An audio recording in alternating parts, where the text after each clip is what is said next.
എല്ലാവർക്കും ഹായ്. ഇന്ന് ഞാൻ ഉണ്ടാക്കുന്നത് ഇലയപ്പമാണ്.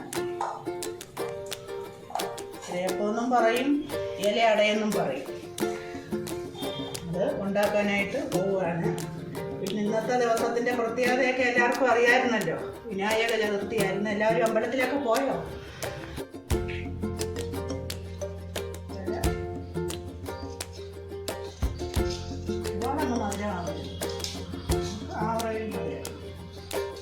എല്ലാവർക്കും ഇഷ്ടപ്പെടുന്ന ഒരു പരിപാടിയാണിത് ഇലയപ്പം.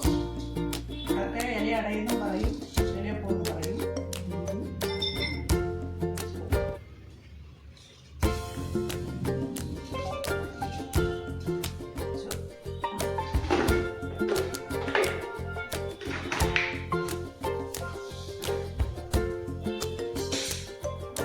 നമുക്ക് ഇലയെല്ലാം കഴുകി തുടച്ച് വൃത്തിയായിട്ട് വെച്ചിരിക്കുക. ഇലയെല്ലാം കഴുകി തുടച്ച് വൃത്തിയായിട്ട് വെച്ചിരിക്കുക. തേങ്ങയും ശർക്കരയും കൂടെ നല്ലപോലെ മിക്സിങ് ആക്കി നല്ലപോലെ.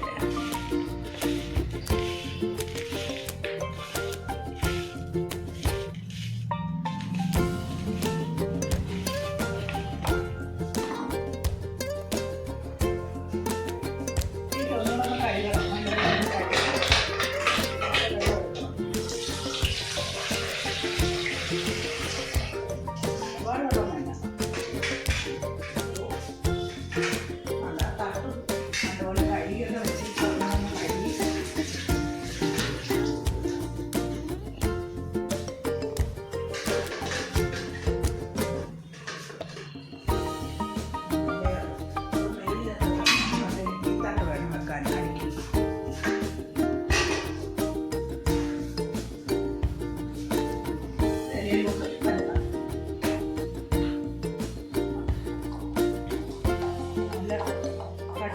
ഈ മാവ് ഏതാ ഉപയോഗിച്ചത്?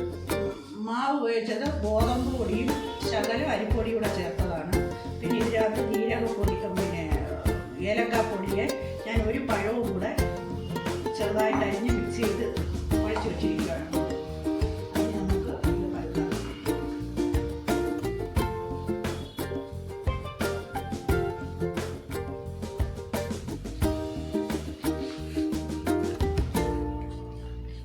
ഇച്ചിരി വെള്ളം കൂടെ ചെറുതായിട്ടൊന്ന് മയക്കി കൊടുത്ത് നമ്മളൊന്ന് തുടങ്ങും.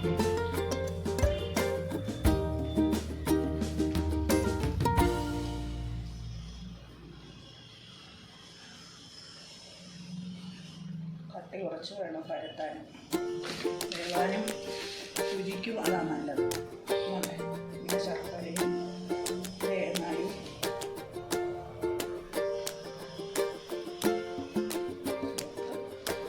ഇങ്ങനെ മൂട്ട് മടക്കണം. മടക്കിയിട്ട് നമ്മൾ തട്ടിനകത്തോട്ട് വയ്ക്കണം.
പരത്തുമ്പോൾ ചെറുതായിട്ടൊന്ന് നല്ലപോലെ പരത്താൻ വേണ്ടിയിട്ട് ശകലം വെള്ളം നമ്മൾ ഇങ്ങനെ തുടങ്ങും.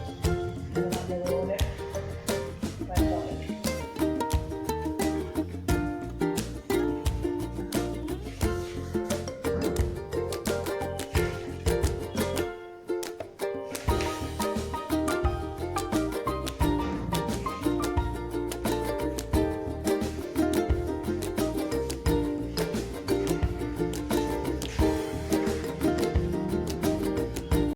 നമ്മളെല്ലാം വെച്ചു. ഇനി നമ്മൾ നല്ല പോലെ അടയ്ക്കണം. അടച്ചെങ്കിലേ നല്ലപോലെ വേവത്തുള്ളൂ. അല്ലെ ആവി അവിടുന്ന് അതിലെ കൂടെ ഇതിലെ കൂടെ അങ്ങ് പോയി കഴിഞ്ഞാൽ ഇത് വേവാൻ പാടാണ്. അങ്ങനെ നമ്മൾ ഗ്യാസ് കത്തിക്കുവാണ്. ഇതെടുക്കൂട്ടോ ഇതിനകത്തോട്ട് വെച്ചു.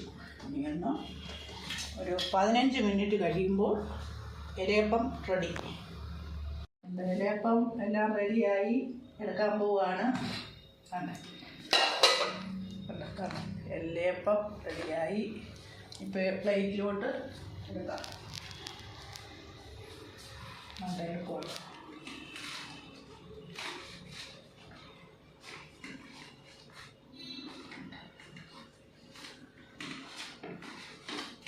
ഒരെണ്ണം എടുത്ത് കാണിക്കാമേ.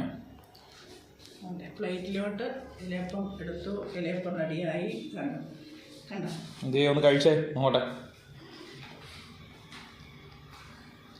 ഒരു പീസ് എടുത്ത് കഴിച്ചേ. അതെ, സൂപ്പർ ഇലയപ്പം. എല്ലാവരും ഇത് ചെയ്ത് നോക്കണം. അതെ, നല്ല പഞ്ഞി പോലെ ഇരിക്കുന്ന ഇലയപ്പമാണ്. ഇച്ചിരി കഴിക്കട്ടെ. എല്ലാവരും ഓടി വായോ കഴിക്കാൻ. Super super.